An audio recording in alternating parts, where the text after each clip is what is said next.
Oi pessoal, tudo bem? Espero que vocês tenham tido um bom final de ano, né? Que vocês tenham, dentro do possível, comemorado com os familiares de vocês, com os amigos, colegas, né? Querendo ou não, é um final de um ciclo e espero que daqui para frente as coisas melhorem, né? Sei que também que não é um ano nada fácil para vocês, principalmente agora esse mês de janeiro, né? Cheio de prova, vestibular, muita ansiedade, mas com tranquilidade aí vai dar tudo certo, tá bom?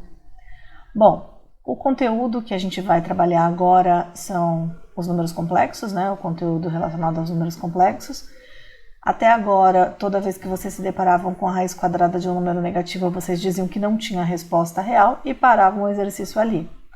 Daqui para frente, se a gente estiver falando do universo dos números complexos, vocês vão aprender como continuar o exercício. Não sei se vocês estavam ansiosos para isso ou não, né? Tem gente que fica ansioso para saber o que é um número complexo. Mas chegou a hora de vocês conhecerem um pouco mais sobre esse universo novo aí. Então, o que a gente vai estudar sobre os números complexos? A gente vai falar um pouco da história, sobre o número imaginário, os números complexos em si, né, como um conjunto, a representação dos números complexos, operações, depois um conceito que a gente chama de conjugado e a relação dele com a divisão de números complexos, módulo de um número complexo e a forma trigonométrica. Então, eu vou separar todos esses conteúdos, se eu não me engano, ficaram em 5 vídeos, e aí, né, deixar todos já disponíveis para vocês desde já, para que vocês possam ir estudando aí no decorrer do mês de janeiro, tá bom? Bom, vamos lá então.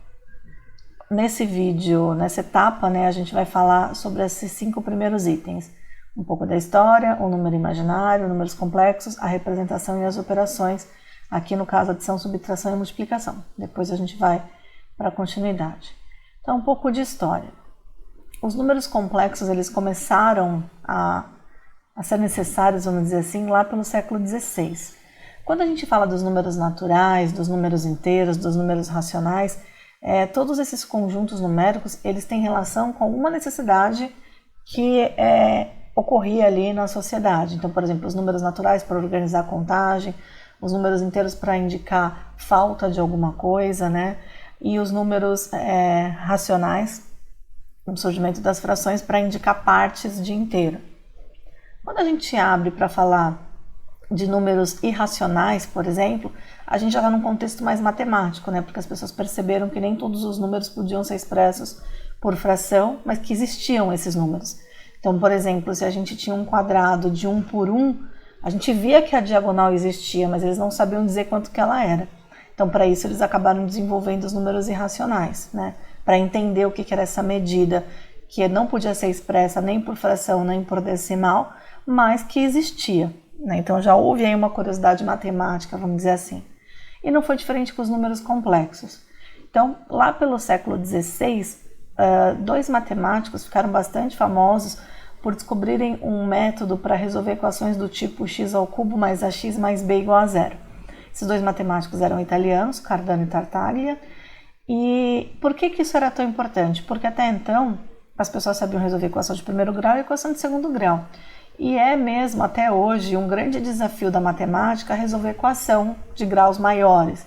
Então existem vários métodos para isso. Quem for fazer faculdade de exatas muito provavelmente vai fazer uma disciplina chamada... Meu Deus, deu branco. Daqui a pouco eu lembro o nome da disciplina, gente, desculpa. Existem disciplinas que a gente estuda, nas quais a gente estuda métodos para encontrar a raiz de uma equação. Não existe um método único. Então, a ideia desses 2 matemáticos de encontrar um método para resolver equações desse tipo foi bastante difundida e bastante importante aí no desenvolvimento da matemática. Agora eu vou ficar tentando lembrar o nome da disciplina, daqui a pouco vem. Cálculo numérico, lembrei. Cálculo numérico é uma disciplina que estuda métodos de resolução de equações de graus variados. Então aqui vocês percebam que é uma equação de grau 3, mas não é uma equação completa, né? Não tem o x² aqui. Mas mesmo assim já foi uma contribuição bastante significativa para a matemática, né? O método deles é utilizado até hoje. Não se assustem com o que vai aparecer aqui, mas esse é o método. É como se fosse o Bhaskara deles ali, né? A forma resolutiva dessa equação. Então, se a gente tem x ao cubo mais ax mais b igual a zero, para resolver essa equação, precisava resolver essa expressão que está aqui embaixo, em que a é o coeficiente que acompanha o x e b é o coeficiente linear, né? Vamos dizer assim, o termo independente. Então, substituindo aqui, a gente encontraria os valores de x. Tá bom? O que isso tem a ver com o número complexo? Já vou explicar para vocês. Mas antes disso, só lembrar, olha, que esse método só era aplicado na época, se esse valor que está aqui dentro da raiz quadrada fosse maior ou igual a zero. Né? Esse era um adendo do método que eles desenvolveram. Então, ele só funcionaria se aqui dentro a gente tivesse algo saindo como zero ou positivo. Aí, alguns anos depois, ainda no século XVI, o Bombelli, que é outro matemático italiano, ele foi utilizar esse método do Cardano e do Tartaglia para resolver essa equação, x ao cubo menos 15x igual a 4. E aí ele chegou no impasse. Então, se a gente for lembrar, né, a equação x ao cubo mais ax mais b igual a zero, essa equação, ela satisfaz, né, ela é desse tipo, e o a então seria menos 15 e o b a gente traria para o lado de cá, seria menos 4, poderia ser desenvolvido por essa técnica, né? Então, x ao cubo menos 15x menos 4 igual a zero combina, né, vamos dizer assim, né, está de acordo com esse método desenvolvido por Cardano e Tartaglia. Aí, beleza, ele substituiu todos os valores, a valendo menos 15 e b valendo menos 4. Eu não vou gastar o tempo fazendo essa substituição, essas contas, mas ele chegava nessa resposta que está aqui, olha. Raiz cúbica de 2 mais raiz quadrada de menos 121 mais raiz cúbica de 2 menos raiz quadrada de menos 121. Ok, até então, o que eles faziam? Diziam que não tinha solução real e parava por aí o exercício, dizer que não tinha raiz, né? Era isso que eles entendiam, porque esse valor aqui dentro precisava ser maior ou igual a zero. Só que o Bombelli sabia que 4 era a raiz dessa equação. Então, se a gente faz x ao cubo, 4 ao cubo são 64. 15 vezes 4 são 60, então ficaria 64 menos 60 menos 4 igual a zero. Ou seja, ele percebeu que se ele conseguisse continuar aqui de algum modo, ele teria que encontrar essa raiz. Então, por mais que ele não soubesse lidar com esse menos 121 aqui dentro da raiz quadrada, era possível ter uma raiz para essa equação. Então, o que ele fez? Ele imaginou ser possível calcular a raiz de menos 121. E conseguiu demonstrar que esse número que está aqui era de fato uma raiz daquela equação. Então, se substituísse esse número no lugar do x, a equação se tornava verdadeira. Né? Então, com isso ele pensou assim, né? O que ele quis, qual foi a contribuição dessa forma de pensar dele? Olha, se a gente considerasse que esse número existe, a gente conseguiria resolver essa equação aqui, por exemplo, especificamente. E aí, com isso, os matemáticos começaram a se arriscar a considerar que esse resultado existia. Então, percebam que é muito diferente dos outros conjuntos. Não tem aí uma necessidade dos números complexos aparecerem no cotidiano, né? Veio de uma curiosidade mesmo científica. Então, ele passou a desenvolver regras para operar com esses números e chamou esses números de fictícios, impossíveis, místicos ou imaginários. Cada vez ele chamava de um jeito. O nome que pegou, né? Obviamente, você já deve imaginar, são os imaginários. Mas é bem interessante a gente saber dessa história, né? Porque mostra que é uma criação humana, né? O número imaginário ele acaba sendo uma criação humana aí, da necessidade da resolução de equações já num contexto puramente matemático. Bom, continuando então. A partir de então, os matemáticos passaram a estudar e a trabalhar com raízes quadradas de números negativos com mais frequência, cada vez mais sistematizado. E para isso usavam as mesmas propriedades dos números reais em relação às operações. Então, um outro matemático que ficou bastante conhecido, que tem bastante contribuição nessa área, é o Girard, né? Em 1629, ele começa a escrever as raízes quadradas de números negativos dessa forma, b vezes raiz de menos 1. Então, por exemplo, para a raiz de menos 121, ele enxergava que isso era a mesma coisa que a raiz de 121 vezes menos 1, tirava a raiz quadrada de 121, 11, e deixava lá o raiz de menos 1 do lado ali sem mexer. Né? Então, Girard foi a primeira pessoa que fez isso, pelo menos que registrou esse tipo de representação. Girard é a mesma pessoa que desenvolveu a estratégia de encontrar raízes por soma e produto. O teorema de soma e produto é do Girard. Depois, em 1637, Descartes, o mesmo lá da geometria analítica, ele começou a usar essa notação, né, de A mais B raiz de menos 1 e começou a chamar A de parte real e B de parte imaginária do número. Então, ele começou a perceber que um número podia ter parte real e parte imaginária. Esse nome foi cunhado por Descartes. Bem mais tarde, mais de 100 anos depois, em 1748, o Euler usa pela primeira vez a letra I para representar a raiz de menos 1.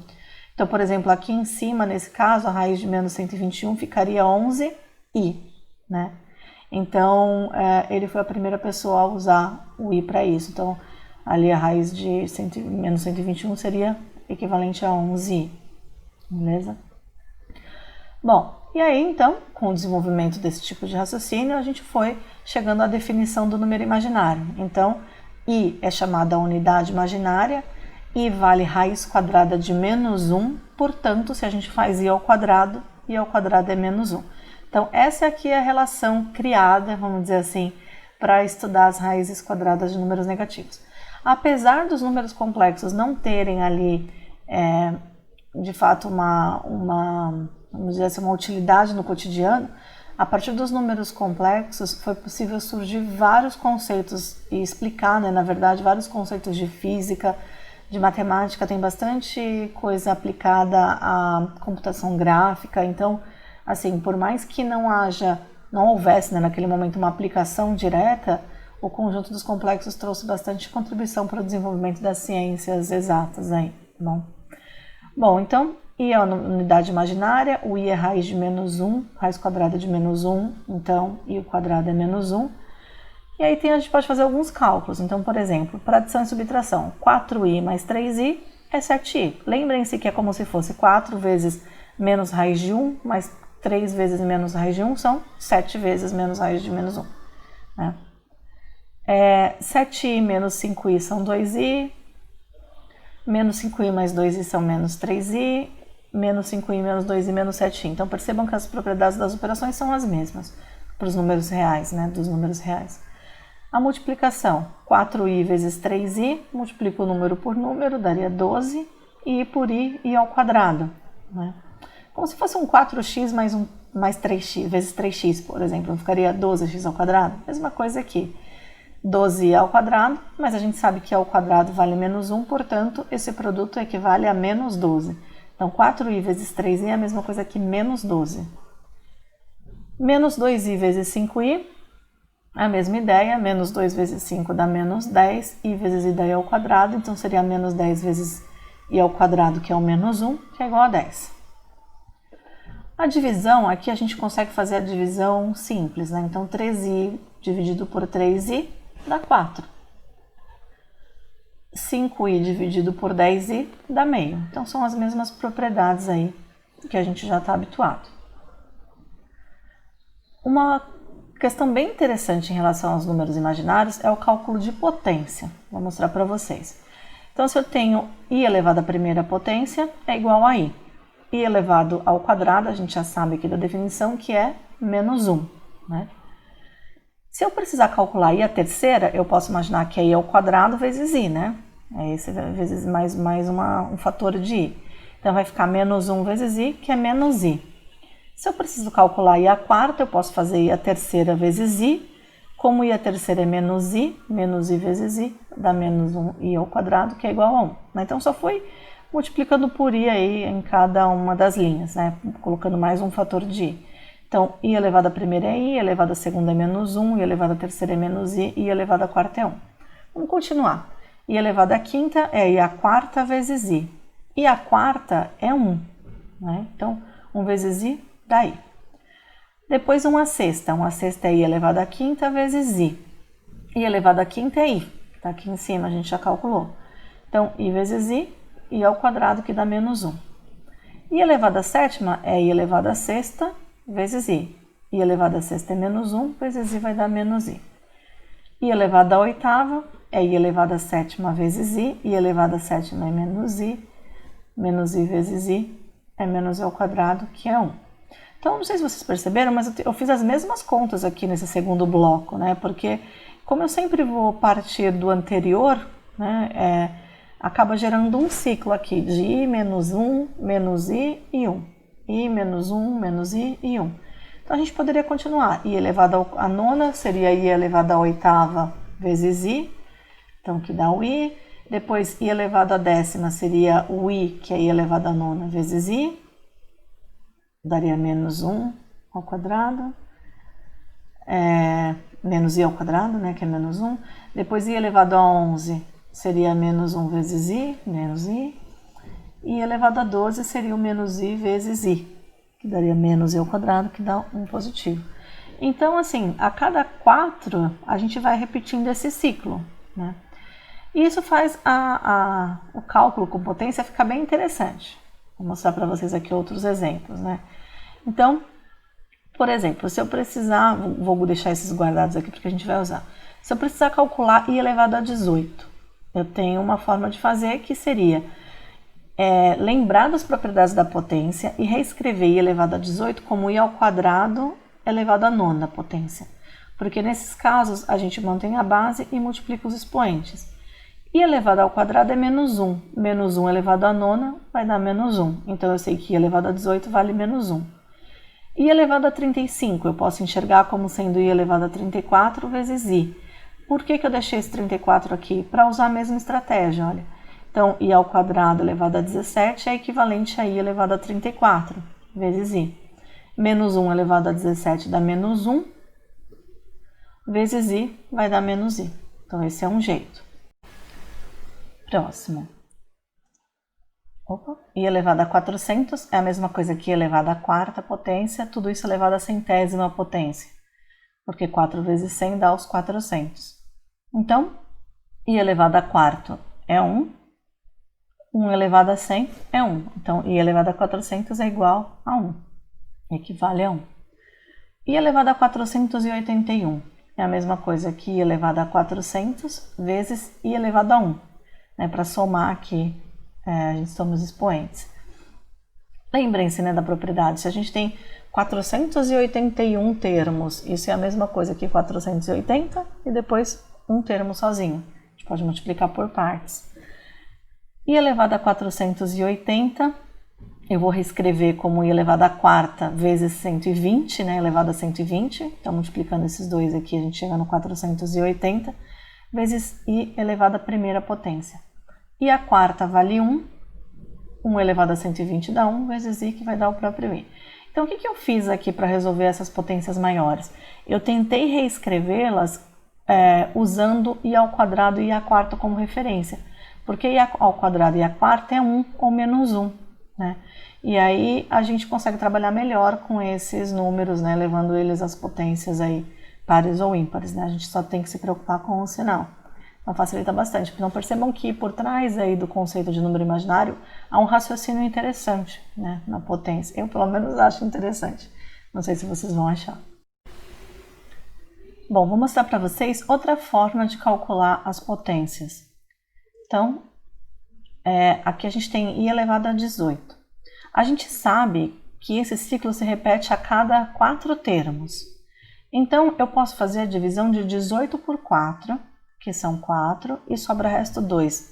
Por que essa divisão vai me ajudar? Porque eu sei que a gente tem 4 ciclos completos desse daqui, mais 2 termos. Então, eu vou passar por esse ciclo 4 vezes e ainda sobram 2.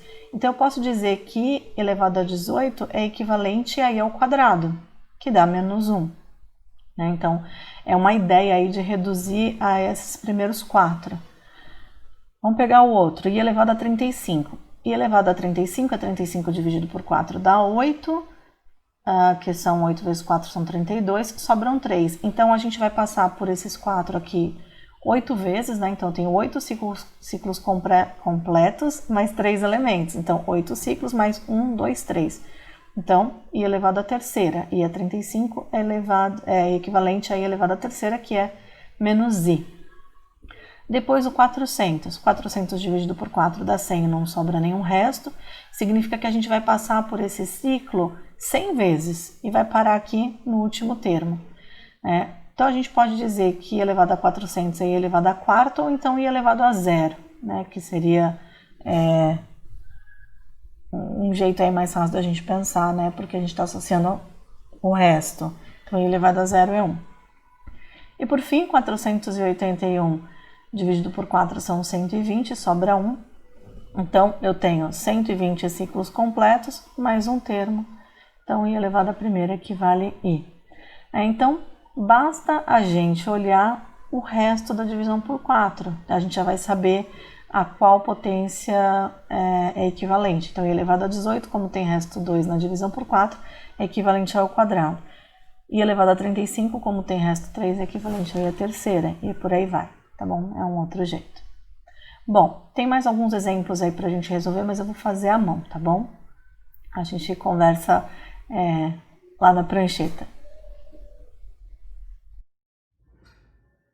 Bom, então vamos lá. Para resolver esses exemplos, a gente vai precisar se basear naquelas potências já conhecidas. Então, i elevado a primeira, que vale i elevado a segunda, que pela própria definição é menos 1, i elevado a terceira, menos i, e i elevado a quarta, que é 1 positivo, né? Como a gente acabou de ver aí na explicação. Então, a gente vai usar esses valores para poder calcular essas outras potências. Então, por exemplo, i elevado a 12, a gente pode resolver de duas formas. A primeira delas é usar, né, reescrever a potência 12 por meio dessas outras potências. Então, por exemplo, eu posso enxergar aqui a elevado a 12 é a mesma coisa que i ao quadrado elevado à sexta potência, porque aqui a gente conserva a base e multiplica os expoentes. Então, isso vai ser equivalente a menos 1 elevado à sexta potência, que é igual a 1 positivo.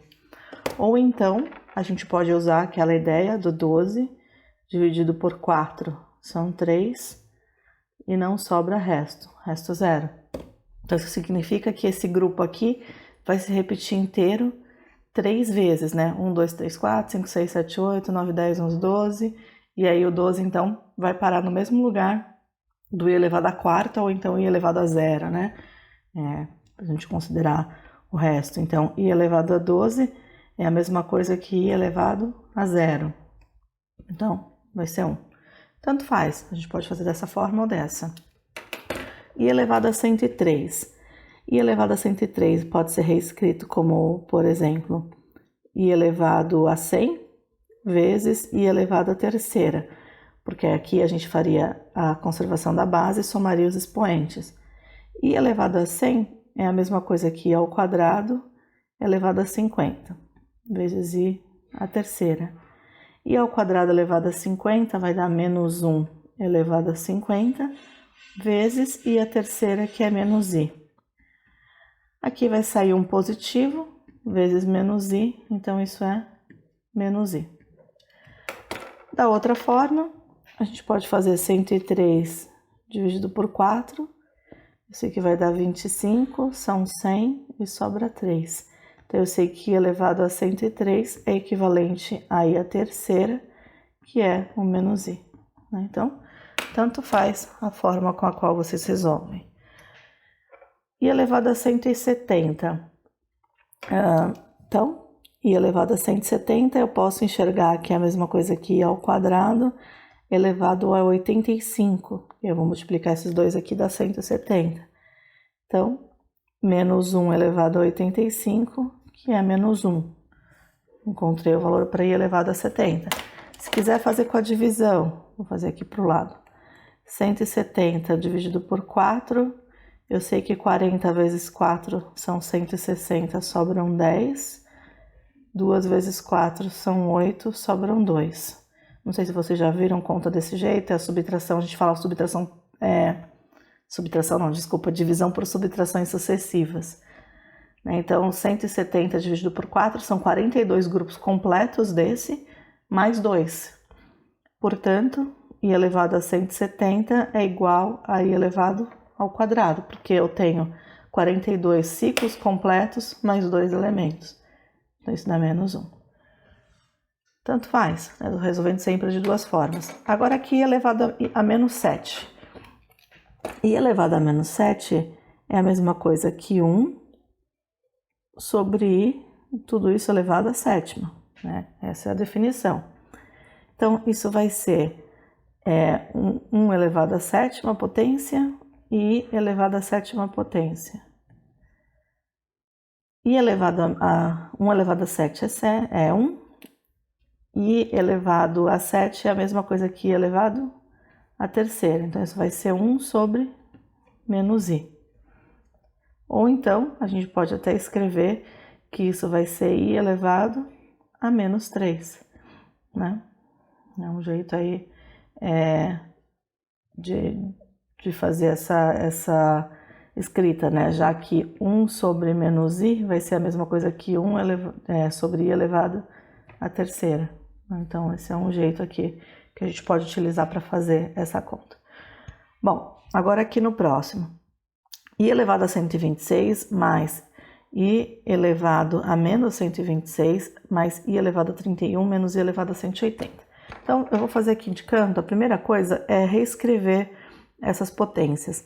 Então, 126 dividido por 4 vai dar 30, são 120, sobraram 6, 1, sobrou 2. Então, eu sei que I elevado a 126 é a mesma coisa que I ao quadrado, que é menos 1. I elevado a menos 126 vai ser a mesma coisa que 1 sobre I elevado a 126. Então, vai ser 1 sobre menos 1, que vai dar menos 1.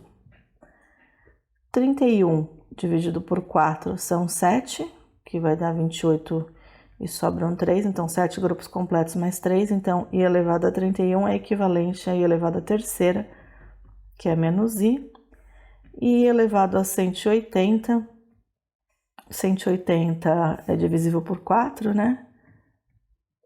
Dá 45, não sobra nada. Então, isso é a mesma coisa que I elevado a 0, que é 1. Então, agora eu vou substituir. I elevado a 126, menos 1. Mais I elevado a menos 126, também é menos 1. Mais I elevado a 31, menos I, mais 1, que é o I elevado a 180. Aqui vai ficar menos 2 mais 1, vai dar menos 1, menos I é a resposta para essa expressão, certo?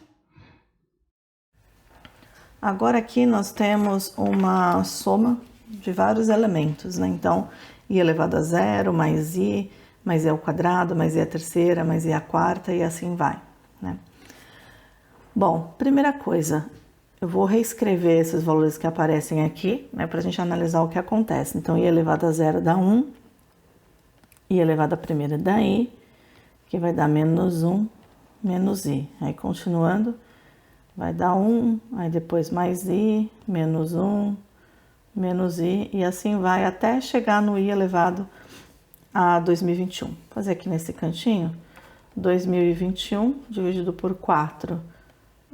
Eu sei que eu posso distribuir 500, então eu gastei 2.000, sobraram 21. Vou distribuir 5, gastei 20, sobrou 1. Então, eu tenho 505 grupos completos, né? Desse, mais 1. Então, I elevado a 2.000, desculpa, 1021, é a mesma coisa que I elevado a primeira, que é o próprio I. Então, essa sequência vai acabar em I. O que a gente pode observar aqui? Que a cada 4 termos da sequência, a gente tem um resultado 0. Né? Então, a cada 4, olha, 1, menos 1 dá 0 e menos 1 dá 0 também. Então, a gente precisa descobrir, olhar um pouquinho aqui para o final, né, dessa expressão. Se o I elevado a 2021 é I, o elemento que vem antes dele é o menos 1. E aí, menos I desculpa, se aí o elemento que vem antes dele é o 1, né? Então, eu vou reescrever aqui, ó, I elevado a 2020 mais I elevado a 2021, por exemplo. Então, isso daqui vai ser 1 mais I. Por que eu fiz isso, né? Porque eu descobri, olha, aqui é o segundo elemento aqui dessa sequência. Então, eu vou ter várias sequências se anulando e no final vai sobrar 1 mais i. Né? Esse é o final que sobra. Então, um jeito da gente verificar é pensando assim, né? Como que vai terminar essa sequência para que a gente possa imaginar quantos grupos aqui, quantos quartetos vão se anular. E aí, sobrou i elevado a 2020 mais i elevado a 2021. Né? Não sei se fez sentido isso para vocês, mas pensem assim, né? Eu tô lá no i elevado a zero, mais i elevado a primeira, mais i ao quadrado, tarará. Aí aqui eu tenho, por exemplo, i elevado... Deixa eu fazer certinho aqui para não confundir vocês. I elevado a 2016, mais i elevado a 2017, mais i elevado a 2018, mais i elevado a 2019, mais i elevado a 2020, mais i elevado a 2021. Não coube aqui, mas acho que vai dar para vocês entenderem. Então aqui, a 2016 vai ser 1, porque é i elevado a zero. Depois vai ser i menos 1 e menos i. E aí sobrou os dois últimos aqui, que é 2020 e 2021, que é mais 1 e mais i. Então, esses 4 termos aqui, eles estão se anulando também. Então, tem vindo vários grupos de zero. E vai sobrar só 1 mais i. Beleza? Bom, o g. 1 menos i ao quadrado. 1 menos i ao quadrado a gente pode fazer com as mesmas regras dos números reais, né? A gente não vai inventar nada novo aqui. Então, o quadrado do primeiro, menos 2 vezes o primeiro pelo segundo, mais o quadrado do segundo. Eu tô só resolvendo aqui a parte do 1 menos i ao quadrado. Então, isso daqui vai dar 1 menos 2i, né? Menos 2 vezes 1 vezes i, mais i ao quadrado, que é menos 1. Ou seja, isso dá menos 2i. A resposta que a gente tem é que isso dá menos 2i, certo? Aí aqui nesse de baixo ele pede 1 menos i elevado à oitava. A gente vai usar a mesma estratégia de tentar reescrever a potência de um jeito que facilite pra gente, olha. Então eu vou escrever 1 menos i à oitava como sendo 1 menos i ao quadrado elevado à quarta potência. Por quê? Porque eu sei que 1 menos i ao quadrado é menos 2i. Opa, faltou um igual aqui. Então, isso vai ser menos 2 elevado à quarta vezes i elevado à quarta. Menos 2 elevado à quarta são 16 e i elevado à quarta é 1. Então, esse resultado dá 16.